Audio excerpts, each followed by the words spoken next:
ഗൗതം, നമ്മൾ ഈ എംഎൽഎമാരെ കുറിച്ച് പറഞ്ഞാൽ ഈ ഉഴപ്പിന്റെ കാര്യത്തിൽ ഈ ഭരണ പ്രതിപക്ഷ എംഎൽഎമാരെല്ലാം ഒരുപോലെയാണ് അല്ലേ, മത്സരിക്കുകയാണ് എന്നുള്ളതാണ്. അതായത് ആദ്യം നിയമസഭയിലേക്ക് അവർ വരണമല്ലോ, അപ്പോഴാണ് ജനങ്ങളുടെ പ്രശ്നങ്ങൾക്ക് ഒരു പരിഹാരം ഉണ്ടാകാൻ പോകുന്നത്. പക്ഷെ അവർ എത്തിയില്ലെങ്കിൽ എന്ത് ചെയ്യും എന്നുള്ളതാണ് ചോദ്യം. നിയമസഭയിൽ എത്തുന്നതിൽ പോലും ഉത്തരവാദിത്തമില്ലാതെ ഭരണ പ്രതിപക്ഷ എംഎൽഎമാർ കഴിഞ്ഞ നിയമസഭയിൽ ഹാജർ നിലയിൽ ഏറ്റവും പിന്നിൽ തൊടുപുഴ എംഎൽഎ PJ ജോസഫാണ്. വോട്ട് ചെയ്ത് വിജയിപ്പിച്ച ജനങ്ങളോടുള്ള ഉത്തരവാദിത്തം പോലും മറന്നിട്ടാണ് എംഎൽഎമാരുടെ ഈ ഉഴപ്പ്. 15ാം നിയമസഭയുടെ 16 സമ്മേളനങ്ങളാണ് നടന്നത്. 204 ദിവസമാണ് സഭ സമ്മേളിച്ചത്.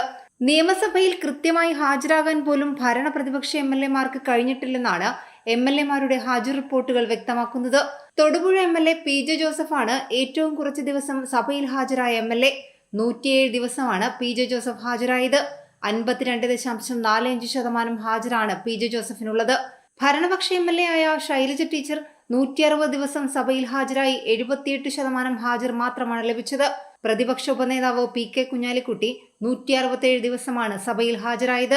ആരോഗ്യ കാരണങ്ങളാൽ ഉമാ തോമസ്, MK മുനീർ എന്നിവർക്ക് സഭയിൽ ഹാജരാകുന്നതിന് അവധി അനുവദിച്ചിരുന്നു.